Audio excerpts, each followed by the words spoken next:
नमस्कार दोस्तों, मैं कुमार आकाश अपने YouTube चैनल एग्ज़ाम मेकर 24 में आपका स्वागत करता हूं।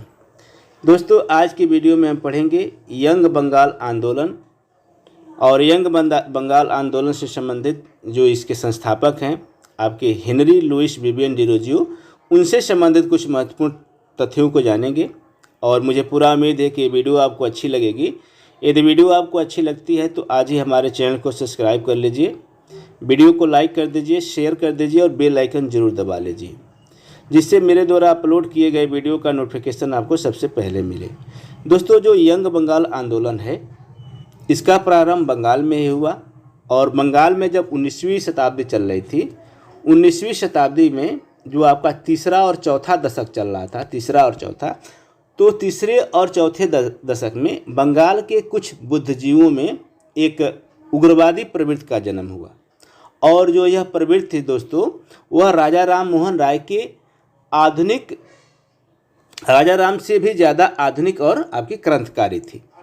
तो यही आपका जो विचार था, यही जो प्रवृत्ति थी, आपका यंग बंगाल आंदोलन को लाने में भूमिका निभाई। और यंग बंगाल आंदोलन के जो संस्थापक रहे आपके हेनरी लुइस विवियन डिरोजियो थे। और जो विवियन डिरोजियो थे दोस्तों, यह एक एंग्लो इंडियन थे, न कि भारतीय थे, यानी यह आंग्ल भारतीय थे, एंग्लो इंडियन थे। और इनका जो जन्म हुआ था वो 18 अप्रैल 1809 को हुआ था। दोस्तों, इनका जन्म 18 अप्रैल 1809 को हुआ था, जबकि कम उम्र में ही इनकी मृत्यु हो गई थी, यानी 26 दिसंबर 1831 को इनकी मृत्यु हो गई थी। 1831 को मृत्यु हो गई थी, न कि 26 को, यहाँ पर गलत टाइप हो गया है। और इनकी मृत्यु जो हुई थी दोस्तों, हैजा के कारण हुई थी। जो हैजा के कारण इनकी मृत्यु हो गई थी। और इन्होंने जो कार्य किया, तो यह जो आपका कलकत्ता में आपका हिंदू कॉलेज था, हिंदू कॉलेज में प्रोफेसर रहे 1826 से लेकर 1831 तक। और एक फ्रांस की क्रांति से प्रभावित थे और अतिवादी विचारधारा रखते थे। अतिवादी विचारधारा का मतलब कि यह उग्रवादी विचारधारा से संबंधित थे। और 1826 से लेकर 1831 तक इन्होंने हिंदू कॉलेज में काम किया, यानी प्रोफेसर के काम पर।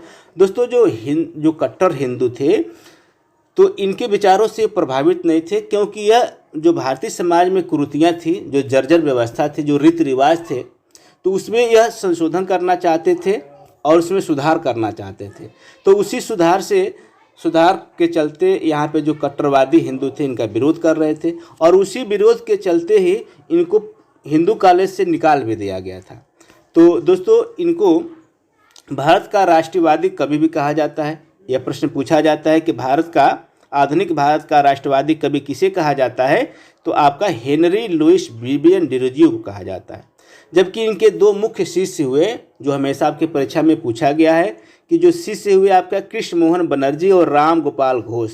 कृष्ण मोहन बनर्जी और राम गोपाल घोष इनके दो मुख्यतः शिष्य हुए। और जबकि सुरेंद्र नाथ बनर्जी ने इनके बारे में यह बोला है दोस्तों कि यह आधुनिक भारतीय सभ्यता के अग्रदूत हैं। आधुनिक भारतीय सभ्यता के अग्रदूत किसे बोला जाता है, तो हेनरी विवियन डिरोजियो को बोला जाता है। जबकि आधुनिक भारत के पिता के रूप में आपको राजा राम मोहन राय को बोला जाता है। आधुनिक भारत के पिता या आधुनिक भारत के अग्रदूत राजा राम मोहन राय को। जबकि आप देखेंगे आधुनिक भारतीय सभ्यता का अग्रदूत किसे बोला जाता है, तो उनको हम बोलते हैं हेनरी विवियन डिरोजियो को बोला जाता है। और किसने बोला है, तो सुरेंद्र नाथ बनर्जी ने बोला है। और सुरेंद्र नाथ बनर्जी ने इनको कहा है कि यह हमारी जात मतलब जनरेशन के पिता भी हैं। तो यह स्टेटमेंट आप याद रखेंगे। और इनके द्वारा कुछ पत्रिकाएं निकाली गई, संगठन बनाए गए। तो जैसा कि आपको हमने बताया कि यह जो पुरानी रीति रिवाज थे उसके विरोध में जो जर्जर हो चुकी थी, तो आध्यात्मिक उन्नति के लिए और समाज में सुधार के लिए इन्हें कई संगठन भी बनाए। जैसे इनका एक संगठन था एकेडमिक एसोसिएशन, और एक था society for the acquisition of general knowledge, एक था आपका एंग्लो इंडियन हिंदू एसोसिएशन, और एक था आपका बंगहित सभा और डिबेटिंग क्लब। इस तरह के कई संगठन भी इसके रहे। और आपको भी हमने बताया कि इनको जब कट्टर हिंदुओं से मतभेद हो गया था तो 1831 में इनको हिंदू कॉलेज से निकाल दिया गया था। निकालने के बाद दोस्तों इन्होंने एक समाचार पत्र का संपादन किया जिसका नाम था ईस्ट इंडिया। ईस्ट इंडिया नामक एक समाचार पत्र का संपादन किया इन्होंने। प्रश्न ये भी पूछा जा सकता है कि ईस्ट इंडिया नामक समाचार पत्र के संपादक कौन थे, तो हेनरी विवियन डिरोजियो थे। तो यह आप याद रखेंगे। दोस्तों यह जो आंदोलन था ज़्यादा दिनों तक नहीं चल पाया था। जब इनकी मृत्यु हो गई 1831 में, तो उसी समय यह आंदोलन भी लगभग समाप्त हो गया था। तो यह जो आपका बंगाल आंदोलन था कई वर्षों तक चला, लेकिन प्रारंभ में ही जो हिंदू कट्टरपंथी थे और जो हिंदू कॉलेज के जो प्रबंधक थे उनके द्वारा जो यंग बंगाल आंदोलन से संबंधित जो विद्यार्थी थे उन पर प्रतिबंध लगा दिया गया, जिससे यह आंदोलन सफल नहीं हो पाया। दोस्तों जो हिंदू कॉलेज में जो छात्र थे और यंग बंगाल आंदोलन से संबंधित थे, संबद्ध थे, तो उनको प्रबंधक द्वारा वहाँ के उनको विद्यालय से निकाल दिया गया, उनको प्रतिबंध लगा दिया गया, जिससे यह आंदोलन पूरी तरह से सफल नहीं हो पाया। और जल्द ही आपके डिरोजियो की मृत्यु भी हो गई 1831 में हैजा के कारण। तो यह रही आज की आपके डिरोजियो से संबंधित कुछ महत्वपूर्ण बातें, और मुझे पूरा उम्मीद है कि आपको अच्छा लगा होगा। और इसमें जो भी प्रश्न बनते हैं दोस्तों इतना ही में ही आपके सारे प्रश्न बन जाते हैं।